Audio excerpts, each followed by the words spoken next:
kick it off, since I'm sure a lot of people are film lovers in here, right? That's why you came out to see it. Well, the Oscars were last night, so let's start with your favorite moment from the Oscars last night. Just to kick it off, you know. Take it away, Max. What was your favorite moment? I liked Frances McDormand's speech, probably. So good. And I liked the Get Out one for screenplay. I agree with that. What was yours? Yo tambien. Also, Yep. we all agree up here. Literally, Frances was a queen, you know? Good stuff. Okay, so let's take it back. I want to know if there's a specific time in your life where you were like, this is what I'm meant to do. This is my passion. I've got to do this for a living. Directing, writing, acting. Is there a moment that stood out?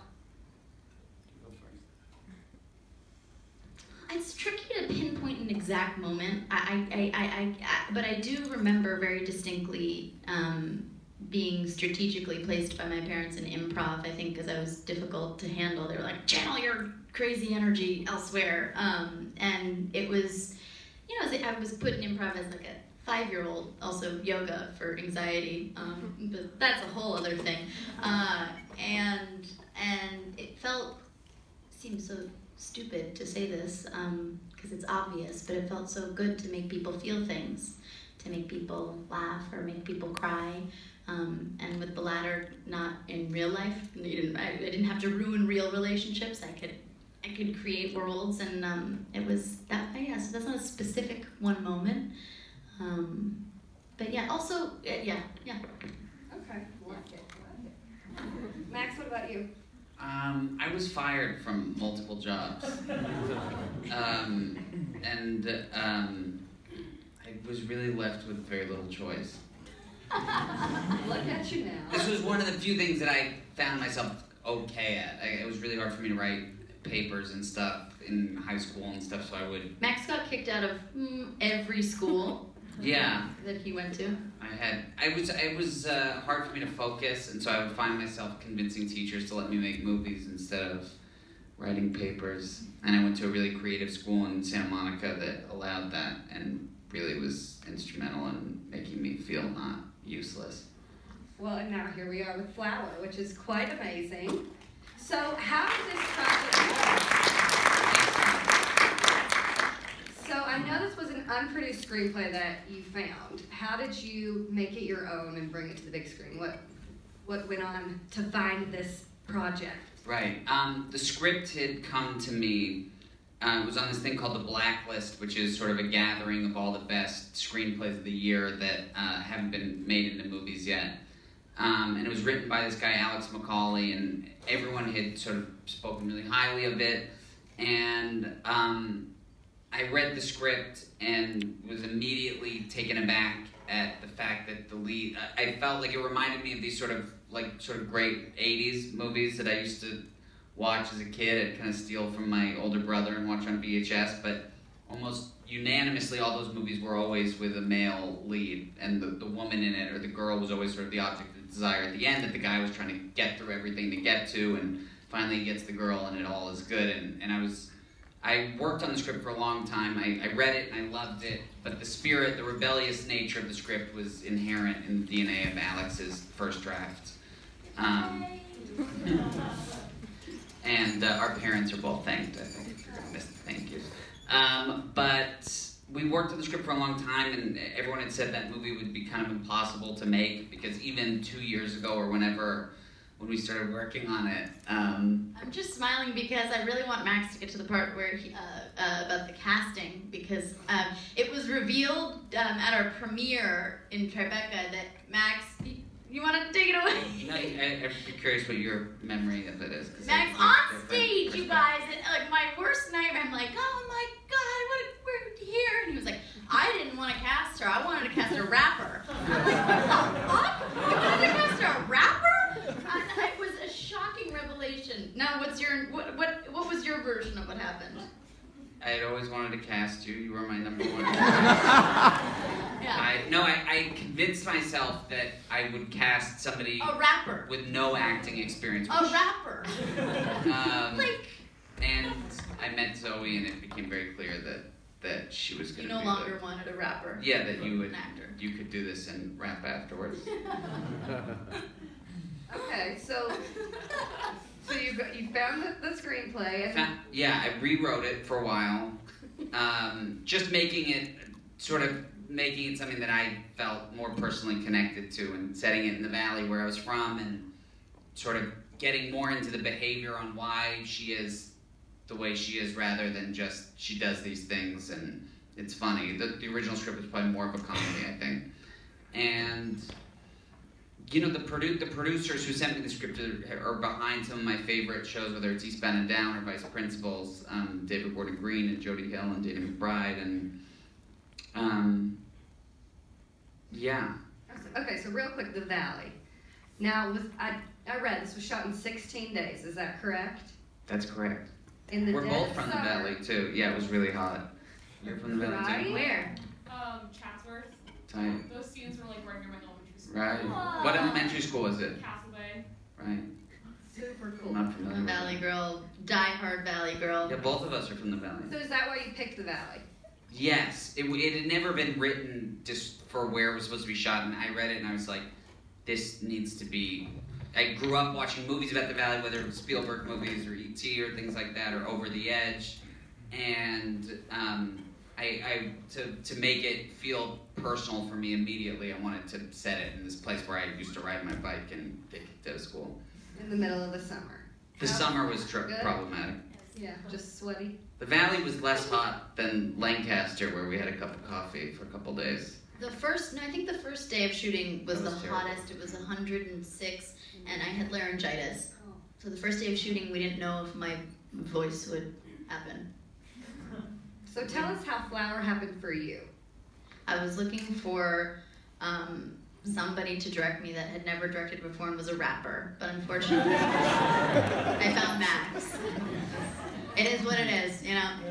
I was working on a movie called Before I Fall, and I got sent Flower, and the hours of shooting this movie were really crazy, and there was no time to fly into LA to audition for Max, so I put myself on tape at like 4 in the morning after shooting a 17-hour day. I had no, maybe I got the part because I was delirious while shooting it, the audition tape, and then, yeah, I got a call from Max, and I came home, and I met with him, and the rest is history. But from the get-go, I was so excited about this part, because for obvious reasons, but the first thing was that I could imagine people interpreting this character, if it were a man, as morally ambiguous, and because it's a woman, possibly not likable or lacking redeeming characteristics, and it was just so thrilling and exciting to, I just loved her, and I really thought I got her right away. I got that she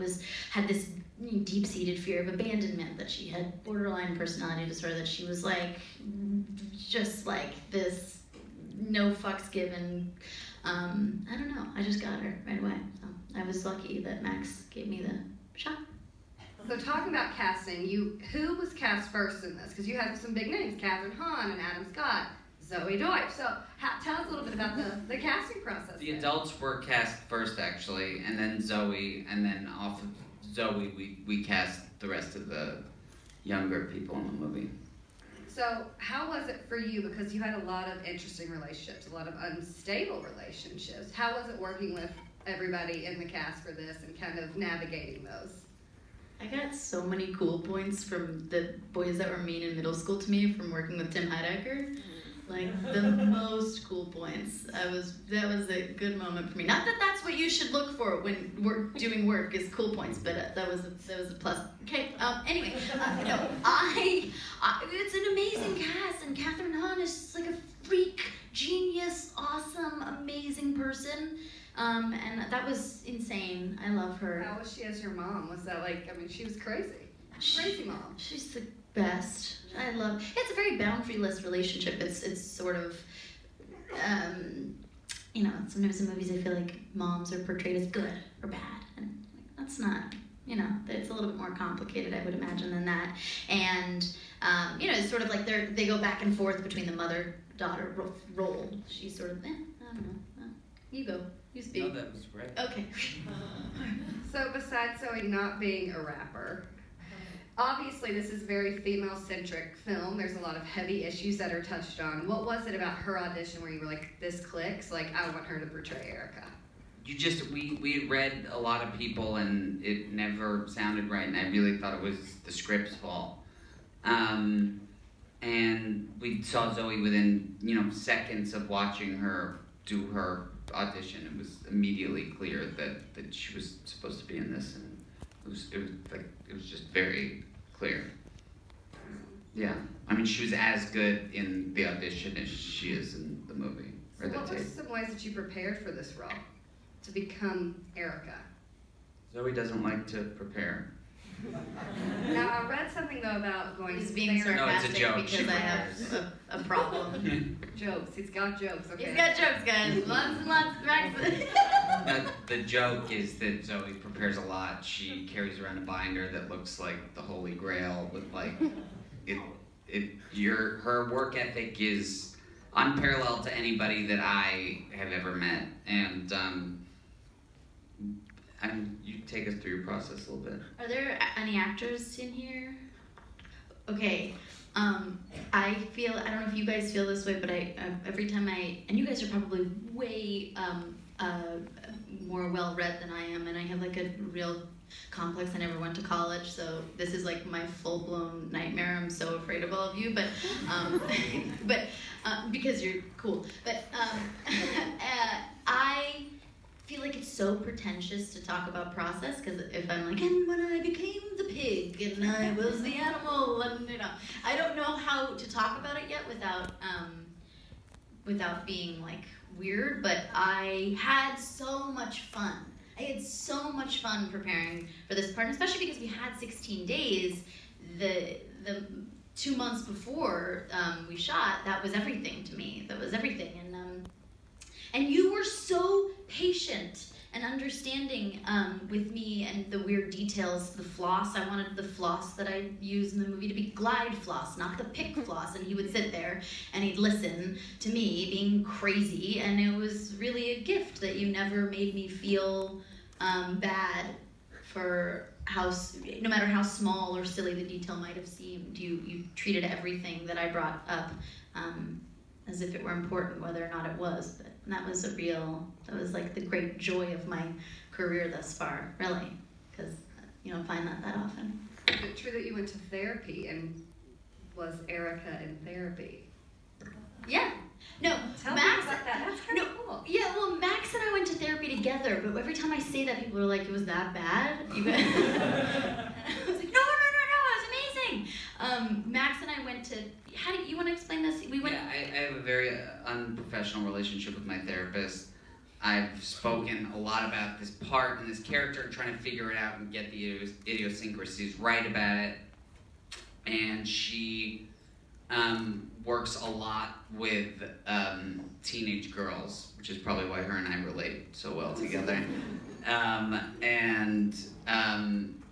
Zoe came in and worked on stuff, and this woman is really brilliant and a really big inspiration to me, and just a great thinker, and we really did good work in there. I don't think it was a wasteful time. I think we really did. No, but what we did was, the therapist thought that I was the character and Max was the director. Do you know what I'm trying to explain here? No? Keep going. All right. You guys got another hour and a half for me to figure out how to articulate this, because it ain't going well thus far.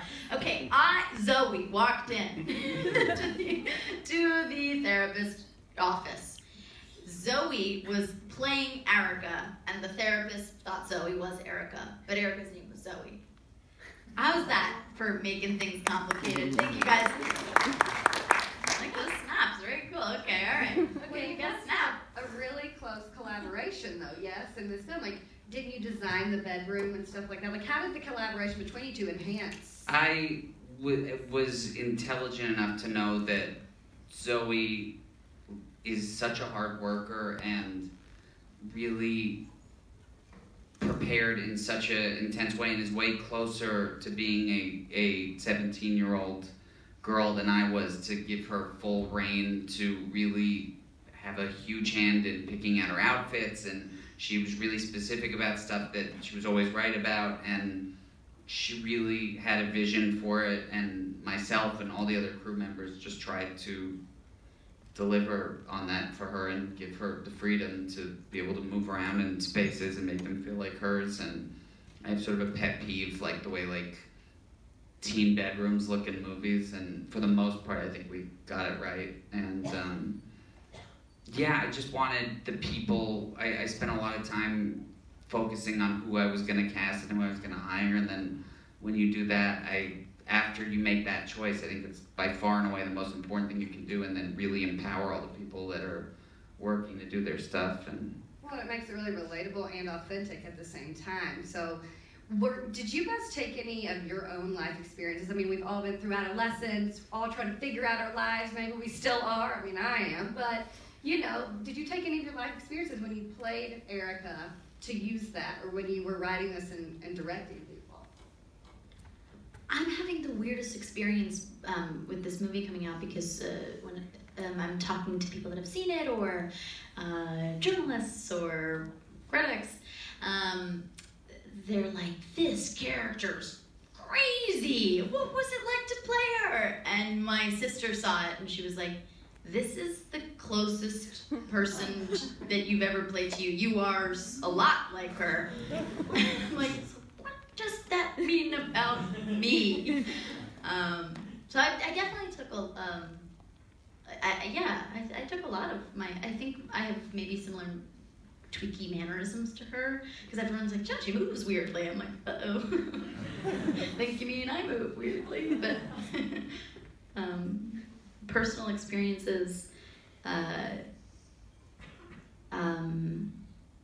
think it's just inevitable, I think. Yeah, and I think one thing that I appreciated, and I think I related to, was that this movie, and Erica specifically, feels like she's having, instead of the movie being about an adolescent losing her innocence, it was like she was regaining it, and I could relate to that. I grew up here in LA, and I think I grew up really, really fast, or I thought I was growing up really fast, and I was excited by that, and I think I understood Erica's regaining of innocence rather than losing it. I don't know if that makes sense. Yeah, there are a lot of themes that were hit on. You touched on it already: abandonment, sexual curiosity, fear, striving for control. How did you set the tone for kind of showcasing those themes in this film? I just wanted everyone to feel free to try stuff, and there was no bad ideas, and there was no like. We would try to get on set and just shoot as much as possible and figure it out and try stuff and not be afraid to make mistakes. I think everyone felt pretty safe and to like try stuff. You felt safe? I think like you just like, my energy is like, whatever's feeling right, go with it, and I think that hopefully rubs off on other people to just. I mean, can you speak about how I did that? Yes, I can, Mr. Winkler. Let me take this one. I think that, what was the question? No, I can say something. Max does this really interesting thing that everyone could learn from, which is he's so beautiful with positive reinforcement. I have never seen it work in, it's like an obvious thing. It feels good to be complimented or to be told good job, but you were so awesome about every single person on the crew, a PA, the craft service. We didn't have craft service, just kidding. We had $0. We were bringing our own gushers, but when I brought the gushers, he was like, thank you, Zoe, those gushers were good. I like the red ones. Like, you were so fantastic. I never brought gushers, that's why you're smiling, but it's okay. I never brought any snacks, but he brought me John and Vinny's. Good director. And that is where I end that thought, and you ask a question. Well, finally you see Erica finally kind of let it go. She falls in love, and she shows her true self to Luke. So it seems like part of all of this and the themes in it come from this authenticity that is showcased through all of this, and that's kind of what you're saying, I'm assuming, right? Yes. Okay. You're better than great. Okay, so let's talk, before we open up to audience questions, the most challenging part of the shoot and then the highlight of filming this movie. So a challenge and a highlight from both of you. The most challenging thing, honestly, was the end, because it seems so cheesy, but it's so true. It was really sad for me and really challenging to be done with it. I was not ready to be done with it. And I still, it's almost like I'm mourning the loss of still not having that experience all the time, because it was the best. It was really special. So almost a challenge and a highlight in one right there. I like it. There you go. What was yours, Max? I think challenge the driving stuff without air conditioning was really hard in Lancaster. And our Joe, the kid, Luke, was doing a lot of his own driving, and he learned stick for it, and that was Life-threatening. yeah. And the highlight, I mean, the shooting was really the highlight for me. I really Very looked specific. forward to it every day, because it was it was so short, and I made a deal with myself that I wanted to enjoy the shooting, because on my last movie, I was worried the whole time I didn't enjoy any of it. I literally enjoyed, I think every day. I was really happy and grateful to get to work with Zoe and the other cast and all the great crew. And Awesome. Okay, we're going to open it to audience questions. There are mics, so just raise your hand and we'll pick you and wait for the mic. Right here, this guy in the middle.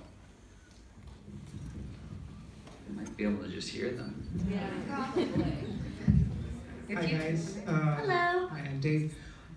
Firstly, congratulations on making such a fantastic movie. Great writing, great piece of casting, and I think the editing was really slick enough. Great. Matt, I have a question for you, and Zoe, I'm going to ask you the next question. You had this premiere at Tribeca, and it kind of took so long. Is it really hard for even such good films, because they are independent, to come out, to be distributed? And Zoe, I mean, I saw your last film as well, and Before I Fall, and I was absolutely thrilled with the way you're picking your scripts. So do you actually read your own scripts and decide, or does your agent bring them to it? How does that happen? I'll answer the first part. The movie, we premiered in Tribeca. We were lucky and grateful to be acquired by The Orchard, that had released some of my favorite movies the last few years. Hunt for the Wilder People probably being the top, that stayed in theaters for so long, and we feel like it's a privilege to get to show our movie in theaters these days and not immediately come out some other way. Honestly, the specialty market in the fall is so crazy crowded. We were acquired probably in April, and to get ready and get all the materials and the posters and the trailers, we'd have to come out in the fall. And to come out in fall, you'd be sort of it's so congested with all of the movies that were just nominated for Academy Awards last night, that we picked this slot because it kind of gave our best shot to stay in theaters for as long as possible. And it was annoying to wait, but I think ultimately probably the right decision. And Zoe, no, you answer. I definitely read everything, but it is a funny thing. You don't. I think sometimes it's easy to look at someone else's career and be like, why did they choose that, or why did they do that? And you just, for me, I can't. I don't have any sort of clear vision of how or any trajectory of what I want my career to be. I just want to work with cool people, and I love my job, and I love my job. You have a good agent. You really like your agent too, which is rare, I think. Yeah, she's awesome. She's a wonderful person. But yeah, I read everything. I read everything, and I am a slow reader. Very slow reader, but I read everything, absolutely. And panic about every decision. Max is on speed dial all the time. Love it. Who's next? Right beside you there, UCLA shirt. So Zoe, you play a comedic character going through a very dramatic situation, and I guess it's just how do you meld the two of those together? As you started out as a comedic character, but then as the story progresses, it gets more and more tense, but you keep that that comedic persona around you, if that makes sense. Back to me being a slow, possibly bad reader, I never interpreted the movie as a comedy, ever. I was shocked when there was laughter. I just never interpreted it as a comedy, and of course post the film coming together and me watching it, I can see clearly now, and I have more of a perspective. But I think it's a subconscious decision to try to not belittle any moment and to treat every moment as if it is a drama. Does that make sense? Yeah. Okay. Thank you. Thank you for your question. Who else? Here. Hi guys. First off, the film was really beautiful. And what really struck me about it was how free and how loose every moment was. And I know you said that you had a 16-day shoot, so I'd really love to know, did you guys have a rehearsal process, or was everything really loose and free on set, and how was that approached? We didn't really, I mean, we read through the script a little bit, but I realized today that you really only met Joe, the guy who plays Luke, a week before we started shooting.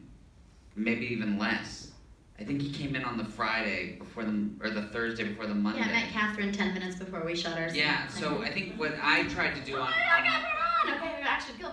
what I tried to do on my end was just, light shoot in a really naturalistic way, light in a very naturalistic way, so no one had to feel like they had to hit marks. There wasn't a lot of rehearsal process for that kind of stuff, and everyone could have freedom to move naturally. And what were you gonna say? There wasn't a lot of improv. I think that there is, maybe that it may seem like that, but there really isn't that much improv. It was I always assume there is, but maybe it's because I feel always an aversion to my own. I think you Right. let us play around, but the script ended up being so tight and so good that we came back to the words. I don't remember there being a ton of improv. That's crazy. I imagine that not one word of the script That's is what because I you read. don't want to take responsibility for the fact that you wrote good shit. Right. Well, I'll take responsibility for that. Okay, a couple more. Oh, you got right down here? Perfect. I have two questions, Max, right? Yeah. Hypothetically speaking, who is this hypothetical rapper? It wasn't a, they don't exist, really. He asked what a hypothetical rapper was.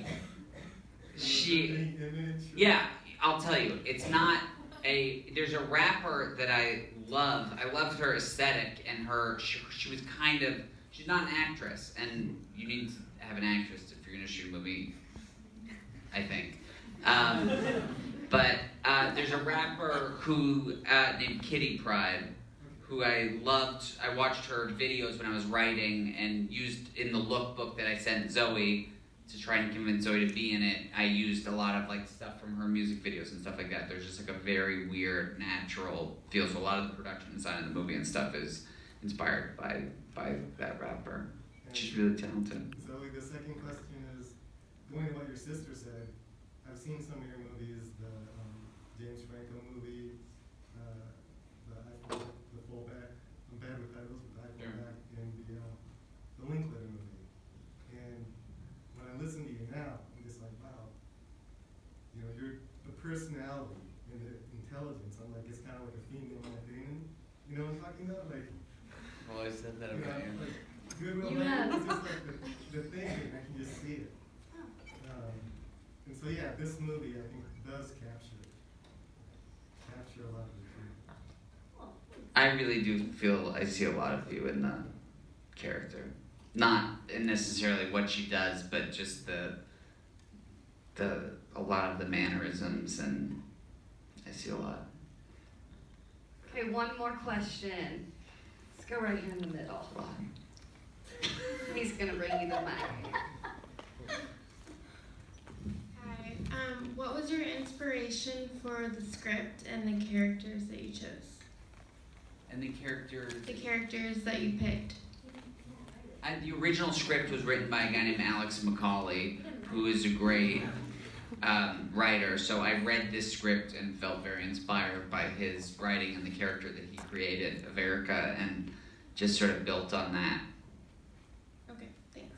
Thank you. So we will leave it with since the film is out March 16th, you guys, what do you hope people take away from this? That you will go and tell everyone you know to go opening weekend. I'm looking at everyone. Please, please tell people to go opening weekend if you liked it. I'm not even joking. I'm not joking. That's what I want you to take away from it. I'm begging. Thank you. Max, what about you? The thing I'm proudest of is Zoe's performance. I think yeah.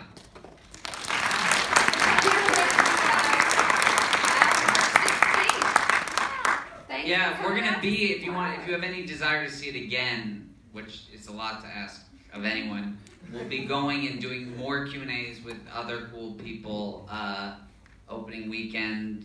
We'd love to see you there.